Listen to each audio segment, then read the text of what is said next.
Chapter 5. Maluwag na ang schedule ni Efren dahil naroon naman ang dalawa nilang engineer na namamahala sa construction ng building. Pabisibisita na lamang siya sa project site. Ang totoo nga, maaari na siyang umuwi kung gusto niya. At magpadala na lamang ng isang architect na siyang titiyak na ang lahat ng nasa planong ginawa niya ay masusunod. Pero ayaw naman niyang gawin yon. May bahagi kasi ng building na gusto niyang matingnan ng paggawa. Maaring pagkatapos ng bahaging yon ay magpasya na siyang umuwi. Bago maghapunan, umuwi siya ng kanyang apartment at umitlip. Nagising lang siya sa walang tigil na pagtunog ng doorbell. Agad siyang bumangon at binuksan ang pinto. Isang Pilipinong delivery boy ang napagbuksan niya na may hawak na kahon. Nakilala agad niya ang kahon na yun.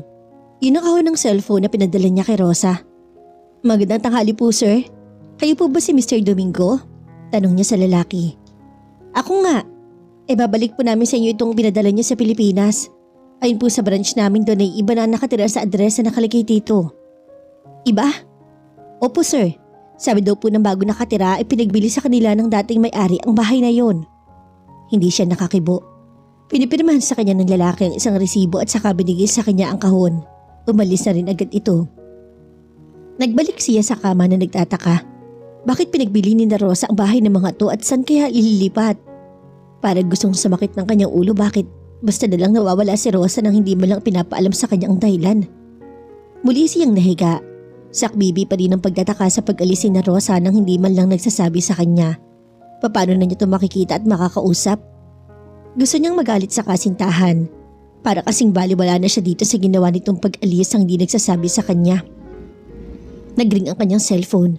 Agad niyang dinampot yun pero bahagya siya na dismaya nang isang hindi kilalang numero ang mabasa niya sa screen. "Hello?" Matamlay na sagot niya. "Efren?" Sagot buhat sa kabilang linya. Mapang-akit na boses ng isang babaeng agad naman niya na nakilala. "Chit? Ikaw nga ba?"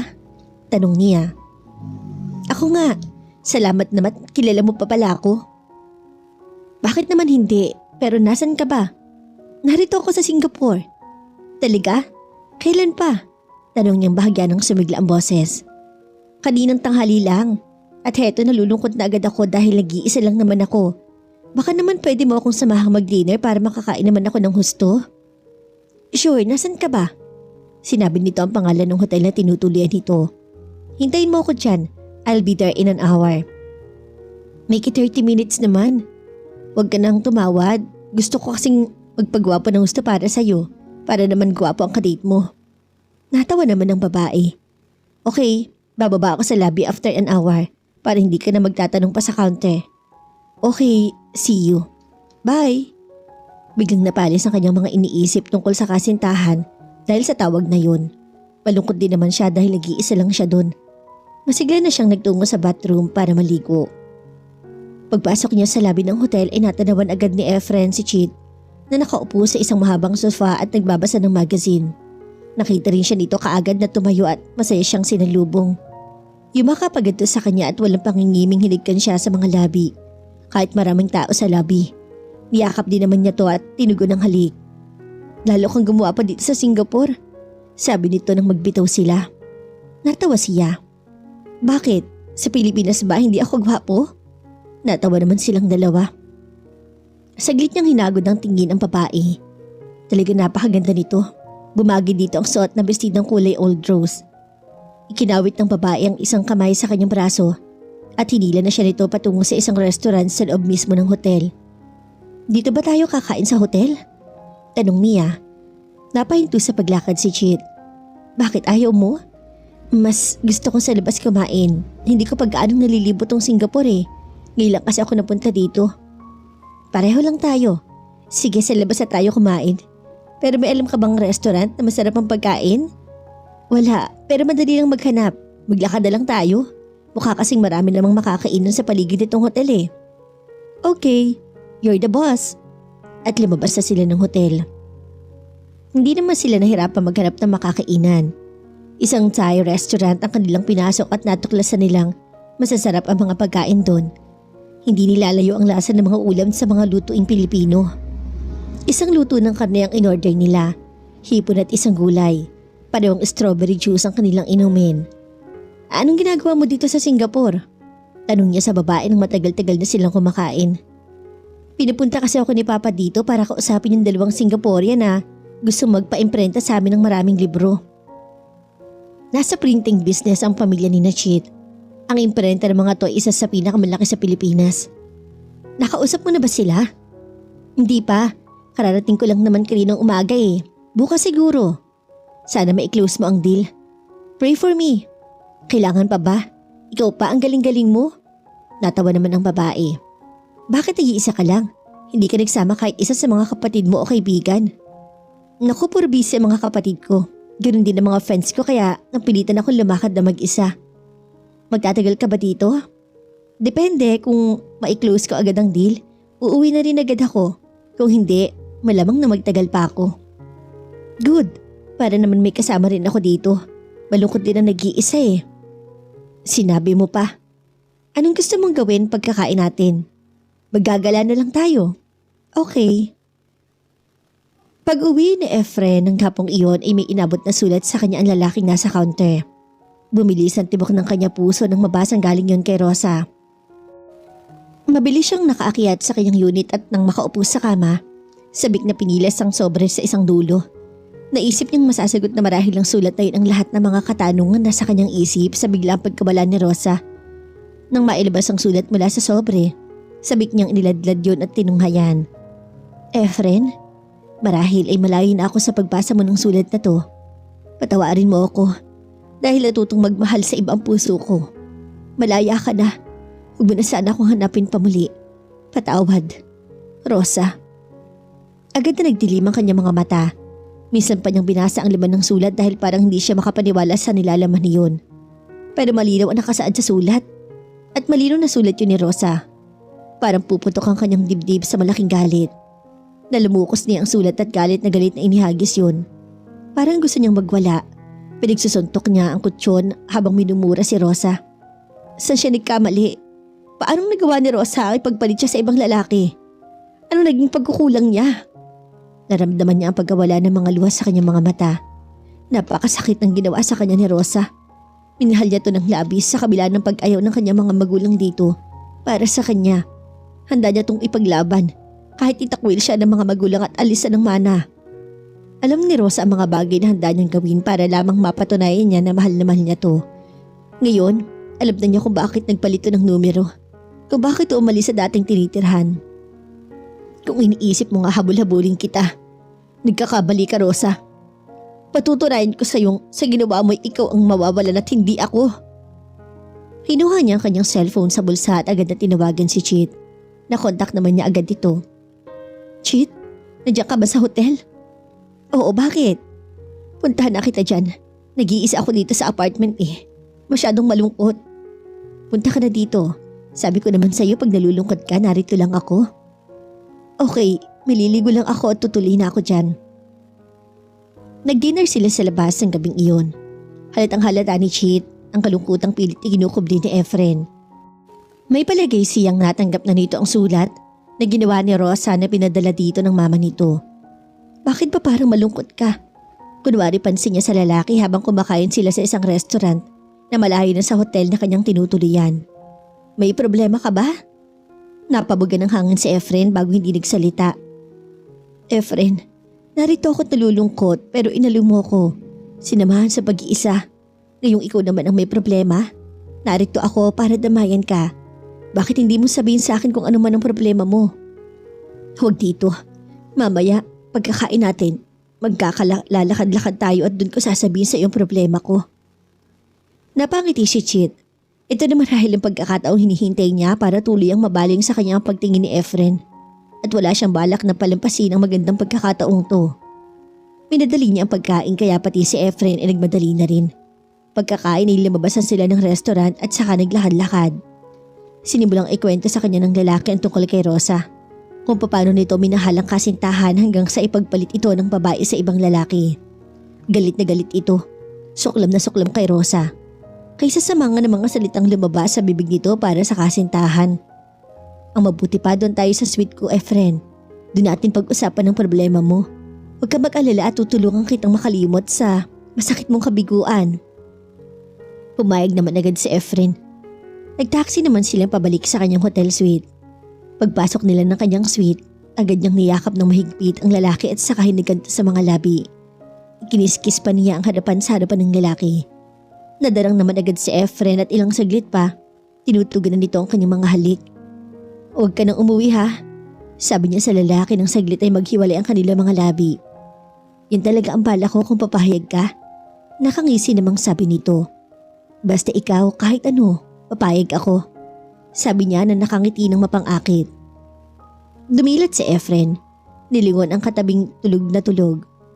Bahagya nang nabawasan ng kanyang sama ng loob dahil sa ginawang pag-iwan sa kanya ni Rosa. Hindi niya akalain na makakaya rin pala siyang paligayahin ni Chit. Kung sa bagay, napakaganda ni Chit. Sopistikada at tulad niyang mataas ang pinag-aralan. Alam niyang marami ring lalaki ang naghahabol dito. Kaya nga lang, siya ang gusto nito. Ganitong iniwan na siya ni Rosa at ipinagpalit sa ibang lalaki. Hindi na siguro masamang kapalit si Chit. Gusto na talaga niya magkaroon ng sariling pamilya at mga anak. Sawa na siya sa buhay binata. Kung pakakasalan na niya si Chit, maiipakita niya kay Rosa na hindi niya inayakan ang pag-iwan nito sa kanya. Hindi niya ito bibigyan ng kasiyahan na malamang naghinagpis din naman siya sa pagkawala nito sa kanyang buhay. Nakagawa na siya ng desisyon. Oo, at isang biglaang desisyon pero alam niyang tama at mabuti. Masusunod pa niya ang gusto ng kanyang mama at papa. Tingin naman niya, hindi siya mahihirapang pag-aralang mahalin si Chit. Pumihit si Chit paharap sa kanya. Dumilat, naramdaman marahil nagising na siya. Bakit ang aga mo yatang nagising? Tanong nito sa kanya. Wala, may iniisip lang ako. Masuyong yumakap sa hubad niyang katawan si Chit, ang isang hita idinigaan sa kanya. Maaari ko bang malaman ang iniisip mo? Ngumiti siya sa babae. Gusto ko na mag-asawa. Gusto ko na magkaroon ng sariling pamilya at mga anak. Talaga? Oo. Ano ba ang nangyari sa mga taong kakausapin mo dito? Di ba sila napapasagot? Bakit? Gusto ko na kasing umuwi tayo sa Pilipinas. Pati ako? Oo. Di ba sabi ko gusto ko na mag-asawa? Oo nga. Bakit ako ba ang gusto mong maging asawa? Sino pa pa? Lumapad ang pagkakangiti niya. Pagkuha niya inilapit ang mukha kay Chit na parang hindi makapagsalita. Dala marahil ng kaligayahang nadarama nito ng mga sandaling yun. Naglapat ang kanilang mga labi at sa ikalawang pagkakataon ay naranasan niya ang kaligayahang iyon sa piling ni Chit. Na-close naman ni Chit ang deal ng sumunod na araw. Nag-celebrate sila ng gabing yun at halos madaling araw na silang nagbalik sa suite ng babae. Nang sumunod na araw, nagbalik sila sa Pilipinas. Tuwang-tuwa ang kanyang mama at papa nang malamang payag na siyang pakasal kay Chit. Hindi na nagpatumpik-tumpik ang kanyang mama at papa. Nag-aalala marahil na magbago pa ang kanyang isip. Kinalingguhan din ay nagtungo sila sa mansyon ni na Chit sa Ayala, Alabang para mamanhikan. Kasama nila ang dalawa niyang kapatid at isang tiyahin. Hindi na sila nagdala ng pagkaing pagsasaluhan. Ang mama na ni Chit ang nagpresenta na maghahanda. Masaya silang nagsalo-salo. Higit na masaya ang kanilang mga magulang dahil natupad din sa wakas ang kagustuhan ng mga to na maipakasal silang dalawa. Habang kumakain, nag-usap-usap na mga to sa mga detalye ng kasal.